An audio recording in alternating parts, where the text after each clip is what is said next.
Hey, I'm Alicia Newcomb, and this is Assembly Guide, your guide to assembling and organizing as we work to make change in our theatrical industry.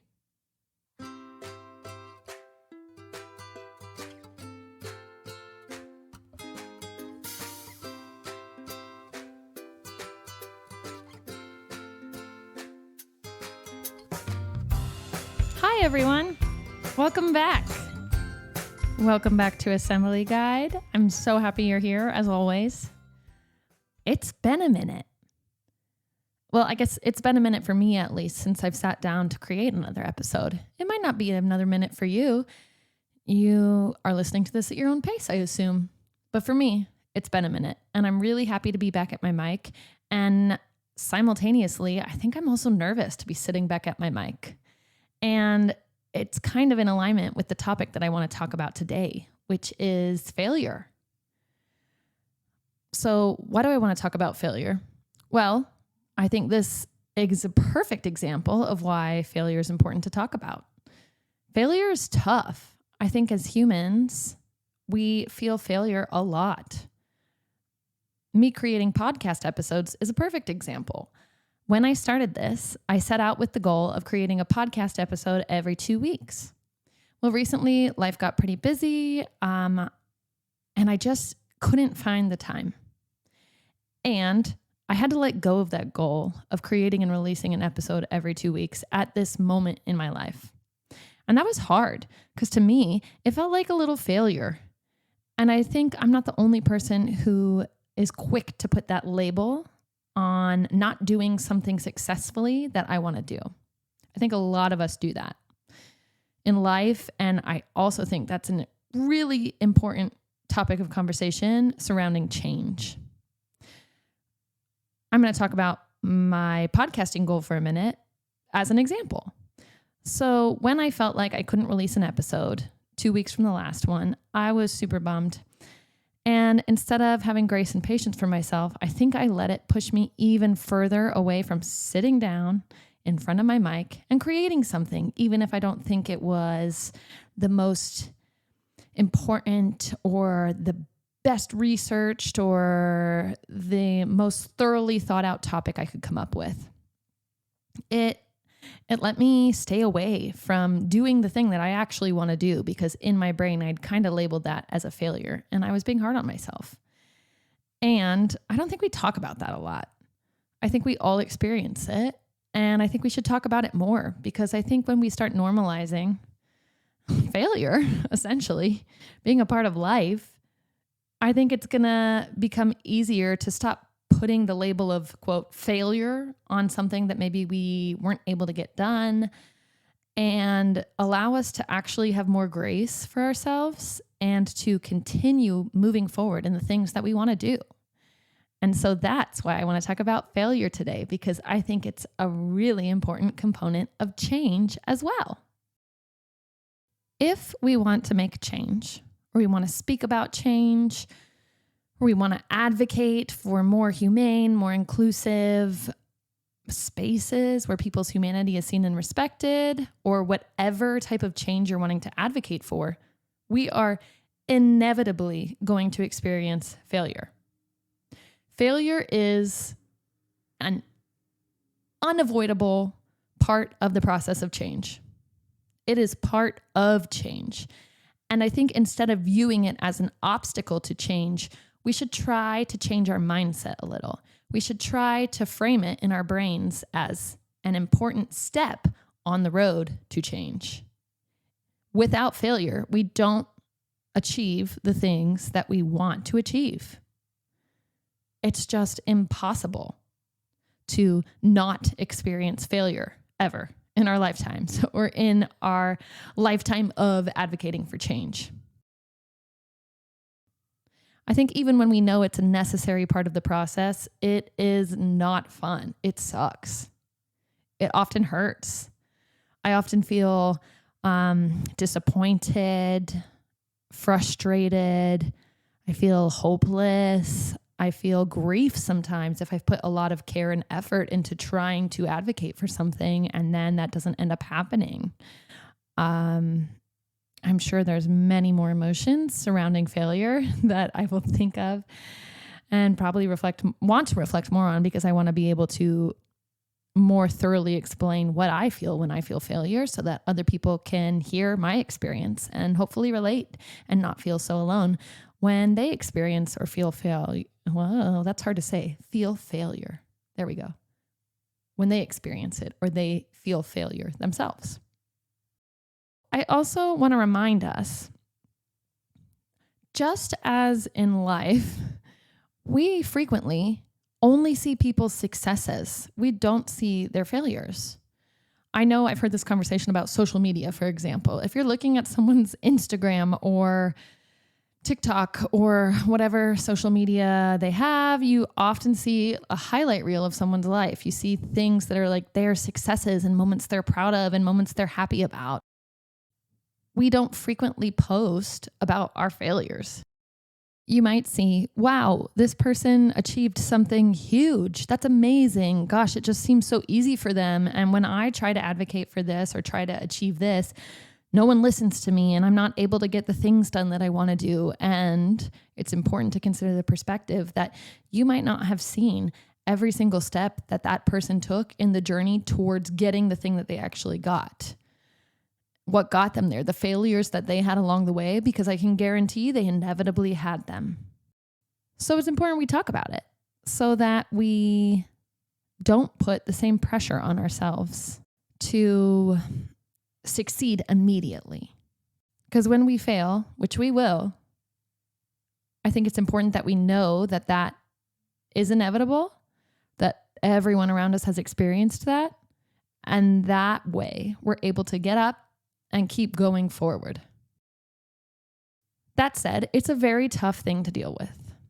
I've already talked about how it feels disappointing to me. I often feel hopeless. I feel grief. I feel frustration. I feel rage sometimes at why people on the other side of change that I'm trying to advocate for cannot understand the need for the change about which I'm speaking. What other emotions do I feel? There's probably so many. They're all tough emotions. And it's important that we think about and reflect on them and let ourselves fully feel them. So I'm going to talk about a concept real quick that I recently heard Brené Brown speak on. A little insert here. I love Brené Brown. Her writing and her research and the things about which she writes has changed my life. Brené Brown describes herself as a storyteller, a researcher. She's an author. She has studied emotions like courage, vulnerability, shame, empathy. She has multiple podcasts at this point. She has TED Talks that have gone viral. She most recently has an HBO series about her most recent book called Atlas of the Heart. And I am obsessed with Brené. I think her work and her research and the way that she communicates it is incredible. I genuinely think everyone should read her work. I think it should be required reading in school. She's amazing. And one of the concepts that she talks about is emotional granularity. And to me, the understanding of what that means is the ability to get really detailed and nuanced and specific around the emotions that we're experiencing so that we are able to identify and communicate them effectively. Her research has shown how labeling the emotion that we're feeling accurately is important because the way that we label an emotion affects the way that we experience the emotion. So if we aren't able to accurately assess what we're feeling and we don't fully understand what that is, it totally shifts our experience of that emotion and our ability to move through it. So, especially surrounding tough emotions, like the feelings that we feel when we experience failure, it is crucial to be able to communicate what we're feeling, why we're feeling it, and to share that with people so that we can get the support that we need. So I think how we deal with failure is expanding our emotional granularity, learning about the different nuanced emotions that we feel. And to help strengthen the point for why you should do this, I believe, is that Brené studied several people and asked them to identify emotions that they were feeling as they felt them to see how many emotions people could identify on average. And in tons of participants, people were able to accurately identify as they felt them 3 emotions. 3. I think it was happy, sad, and pissed off, basically. 3. There are so many nuanced emotions that exist outside of happy, sad, and pissed off. And understanding the differences and what we're actually feeling is so critical. Because I don't believe we can move through those emotions effectively, which is an essential component of moving through what we're feeling and moving forward in change if we don't know what we're feeling.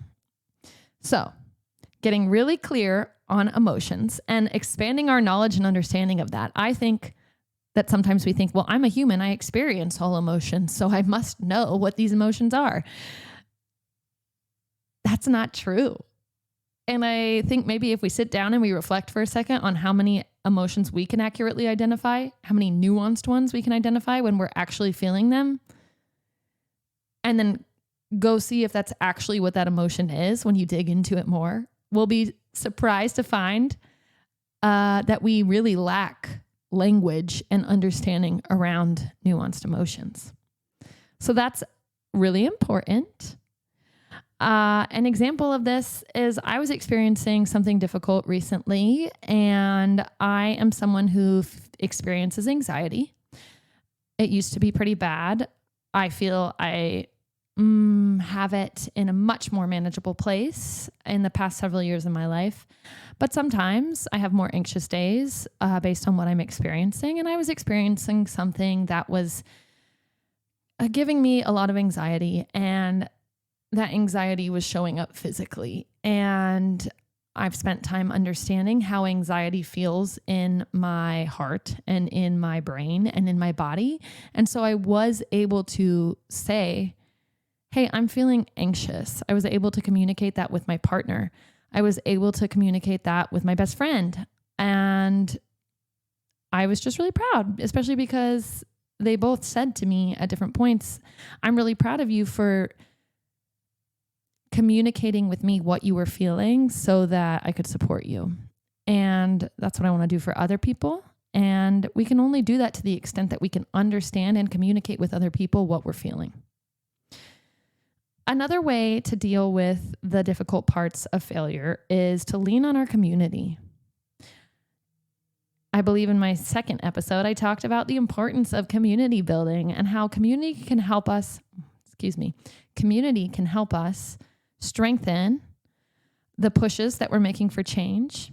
And community is just there to support us as well, so that we have a space that we belong, so that we have people who are there for us when we need support, so that we're able to provide support to each other. And I think that having conversations about failure with the people we call our community is going to be helpful, because when we start sharing our experiences of that, we realize that we're not alone in having experienced that. And I think when we hear that the people around us have failed too, people who we often look up to and admire, it allows us to feel like, oh, maybe that's not the end of the world.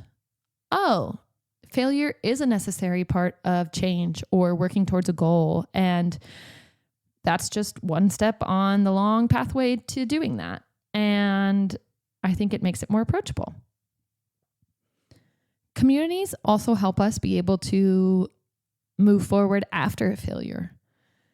They help us brainstorm ways to move forward that maybe weren't the previous approach that you were trying. So if I want to move towards achieving a goal and I tried something and I failed, sometimes you can feel like, oh, I'm out of ideas. That didn't work. Why didn't that work? You can just be disappointed and frustrated. And maybe by communicating that with your community or a friend, someone has a different perspective or a viewpoint they're able to offer up.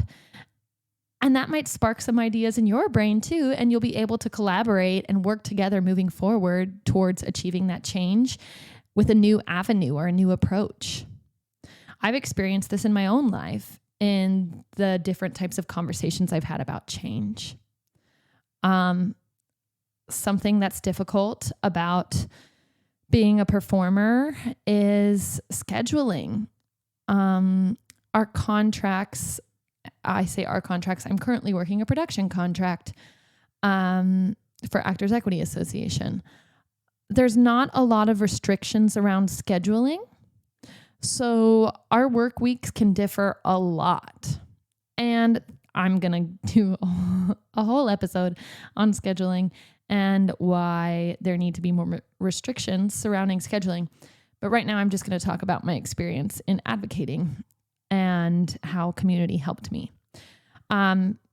Changes in scheduling and the difficult schedules that we can have as Broadway performers really takes a toll on people's voices, on people's bodies, on people's health and well-being, on our mental well-being. And so I was having conversations about why scheduling needed to change. And it's a very large conversation to have. There's many different aspects that go into scheduling. There's also many different unions working in our buildings, as I've previously talked about, while you're working a Broadway contract. And the conversation can get difficult. And I was not able to achieve the things that I was pushing for regarding that being adjusted. And thank you for bearing with me as I'm being very intentional with my words. That is always a goal of mine. And sometimes there's long pauses as I choose my words intentionally. So I felt failure because I didn't achieve the things that I wanted to achieve. And failure is, as we've talked about, disappointing. And I think I would have sat stagnant for a while had a friend and colleague who had also experienced this push for change, not necessarily going anywhere.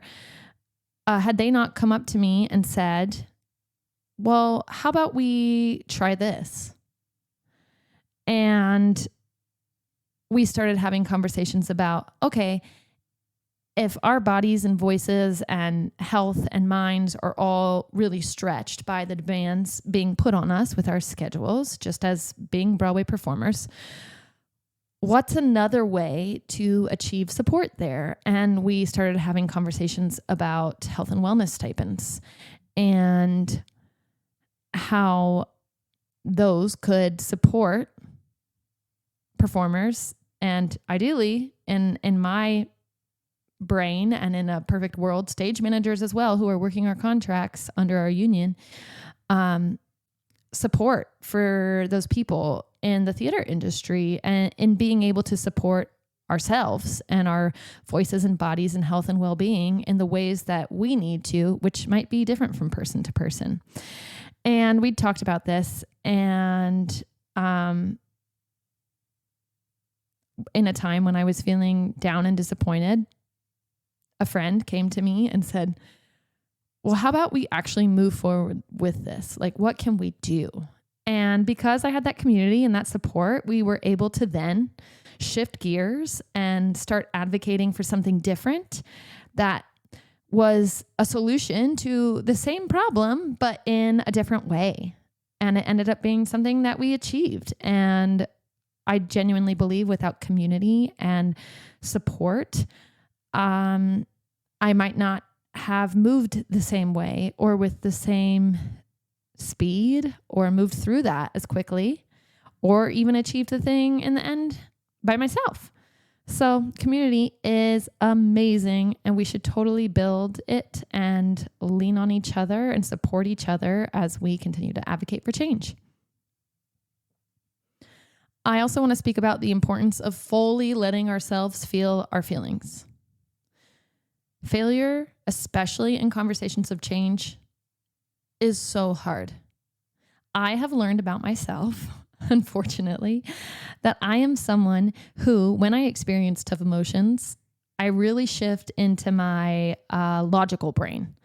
I shift gears and I try to intellectualize my way. Is that even a word? Who knows? Not me in this moment. I try to think my way out of it.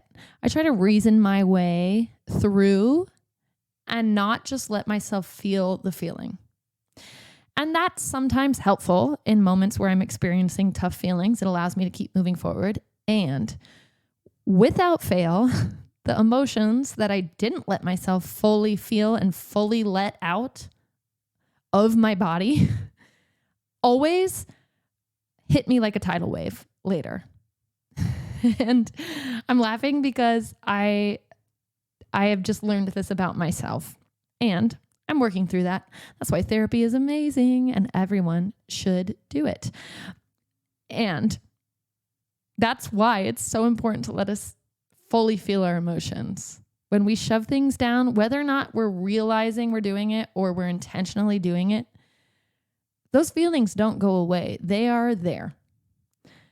And if we want to move forward towards effective change, it's important we let ourselves fully feel and fully release those feelings so that we can move forward without holding on to things like resentment against the people who are not accepting the change that we're pushing for, or frustration, or all of the difficult feelings I've talked about so far in this episode.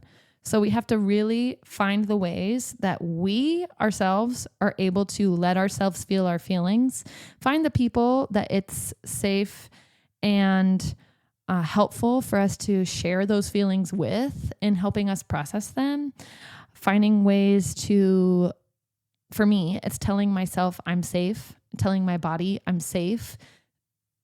That allows me to feel those feelings that I pushed down without meaning to.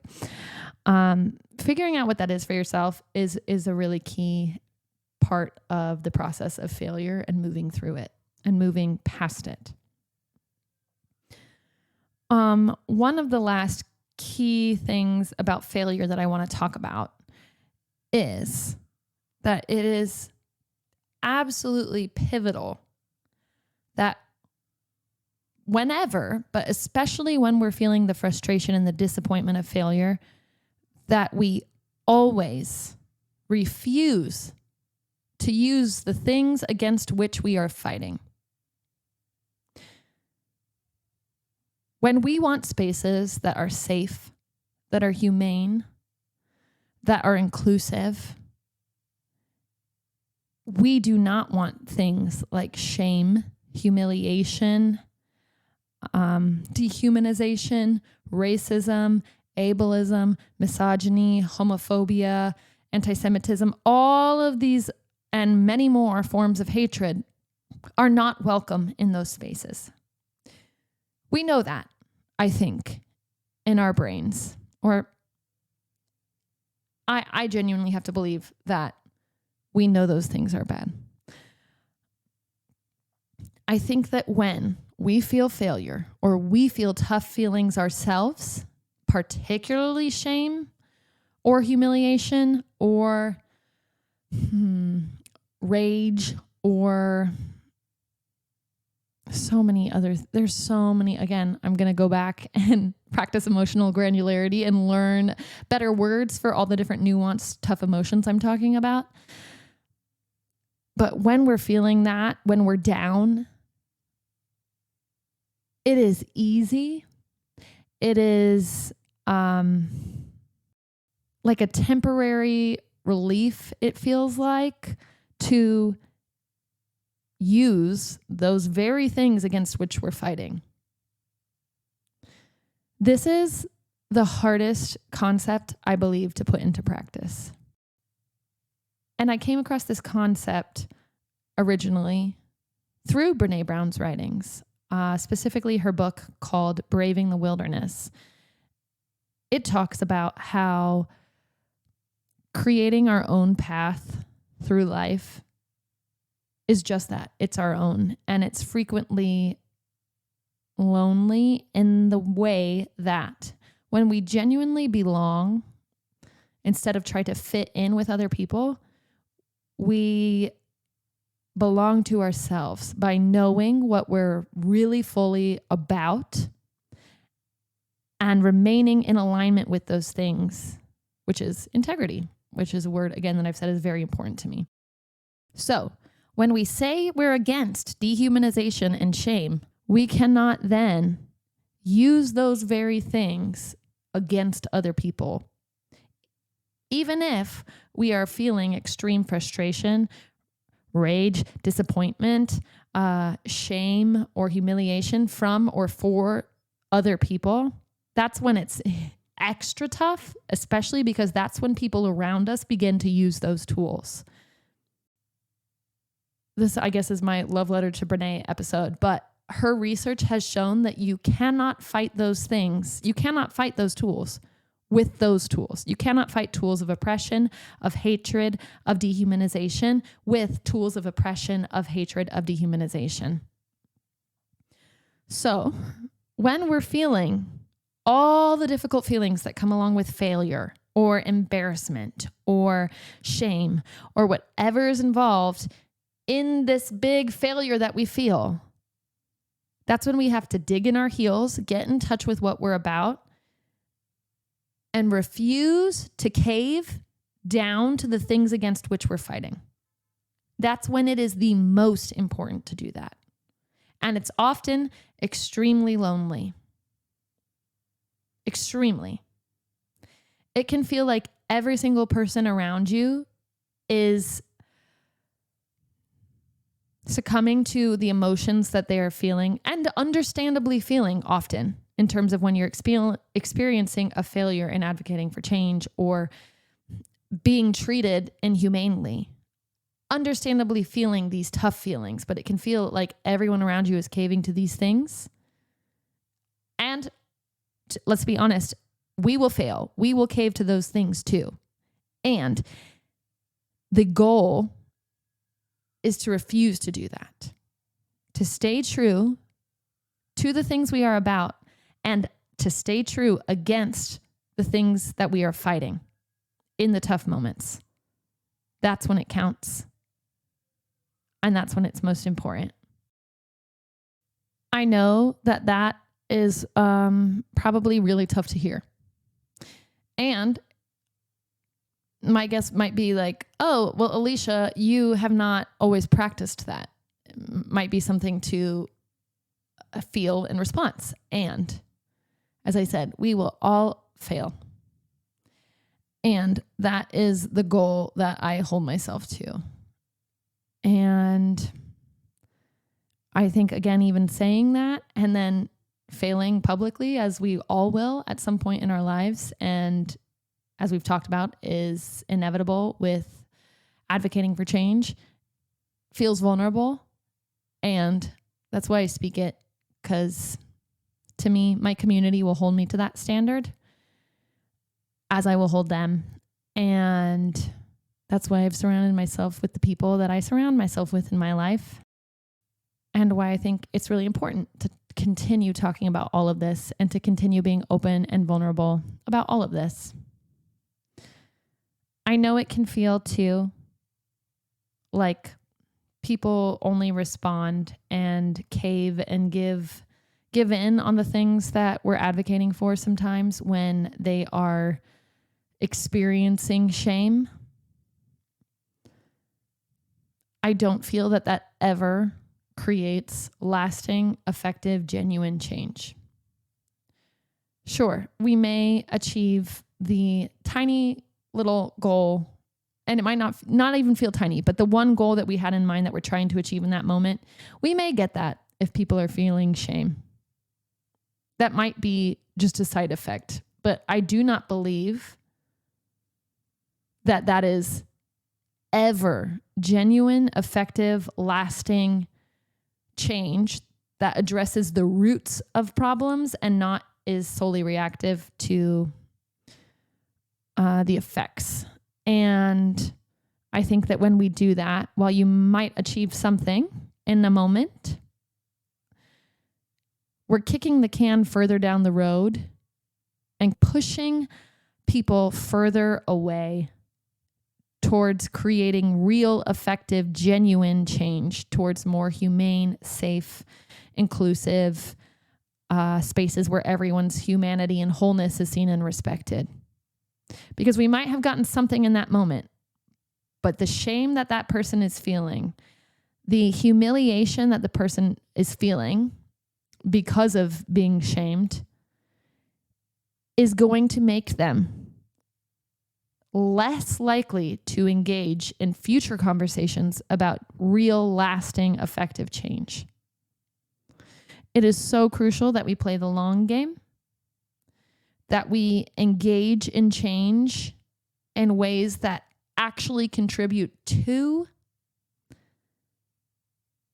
safer, more humane, more inclusive spaces, free of hatred and dehumanization, and that we do not, for the sake of temporary wins or singular wins, use the tools against which we're fighting, because that makes change in future even more difficult. Change is a marathon. It's not a sprint. And it's a marathon with no ending, because that ending line just keeps going further and further and further into the distance. And that is, again, why it's so crucial that we do not make people be less likely to engage in conversations about change in future for temporary or quick wins and quick gets. It's hard. It is hard. I wish change was so easy as saying, hey, this is the way it should be so that people are seen and respected, and that people on the other sides of those conversations went, oh, okay, right, cool, great, done. I know that's not it.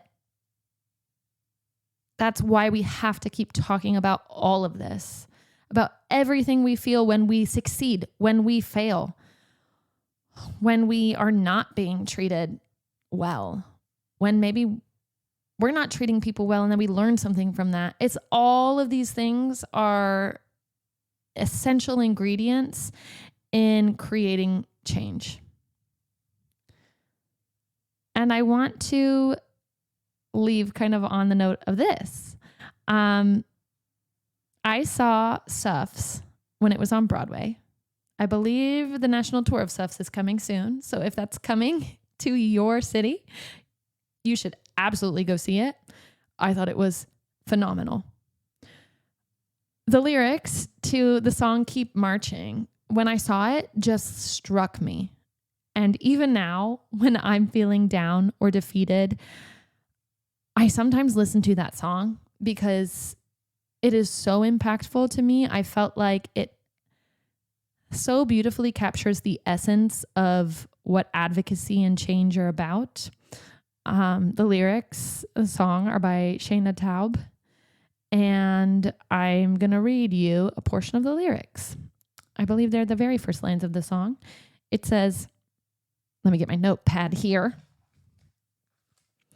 It says, you won't live to see the future that you fight for.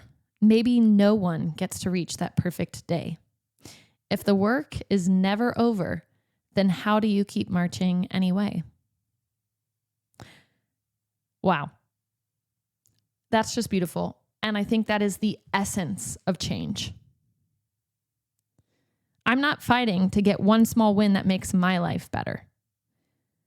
I'm fighting to continue to push the standard of what is absolutely expected in every environment more towards humanity, inclusiveness, seeing and respecting everyone's wholeness. And I don't want to be an obstacle on the way to that by utilizing tools that make that success or progress towards that in the future more difficult. I also don't want to fail and then stop and decide that's all I got because failure was tough and I don't really want to experience it again. I want to be able to feel it, be disappointed because it is so disappointing. It is. You are so validated in feeling whatever you feel surrounding that. And then we pick ourselves up with the help of our community around us. We talk about how we failed and we analyze a way to move forward.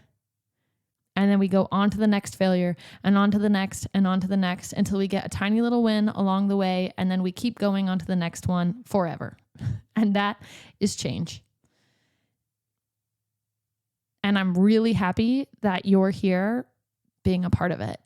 And that even listening to my voice is of some tiny little amount of impact to you along the way. That I do not take that lightly. And I'm here to support you too.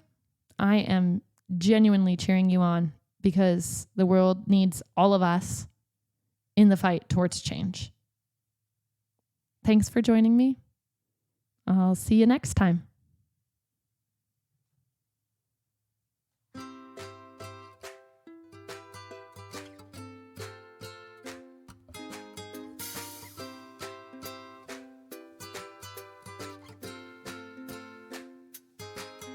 Thank you so much for coming back and being here today. You can check out Assembly Guide on Instagram, follow or subscribe for upcoming episodes. Reach out to me directly at assemblyguidepodcast@gmail.com.